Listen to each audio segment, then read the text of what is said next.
মুরাক্কাব করিবার জন্য দুইটি নকশা, মুরাক্কাব চিনার জন্য দুইটি নকশা আমরা পড়ব ইনশাআল্লাহ।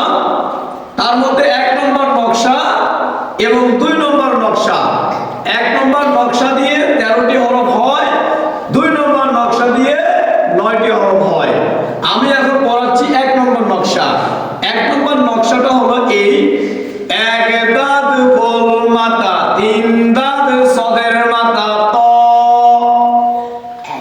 এবার আমি পড়াবো 2 নম্বর নকশা। 2 নম্বর নকশাটা হচ্ছে হার মাথা, আইনের মাথা, লামের মাথা, গোল হা মিম।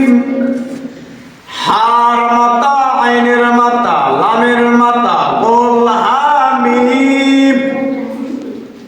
তাহলে 1 নম্বর নকশা, 2 নম্বর নকশা, এই দুইটা নকশা মিলে 22টি হরফ পাওয়া যাবে।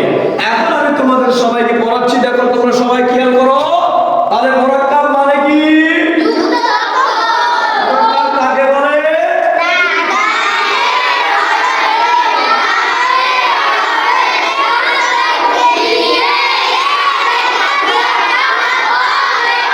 কয়টি হরফ মুরাক্কাব হয়? কয়টি হরফ মুরাক্কাব হয় না?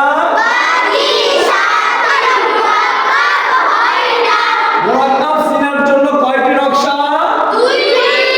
কয়টি নকশা? 1 নম্বর নকশাতে কয়টা হলো? 2 নম্বর নকশাতে কয়টি হলো? আমরা এখন 1 নম্বর নকশা পড়বো। 1 নম্বর নকশা: 1 দাদ গোল মাথা, 3 দাদ সদের মাথা ত। 2 নম্বর নকশা: আর মাথা, আইনের মাথা, লামের মাথা, গোল হা মিম।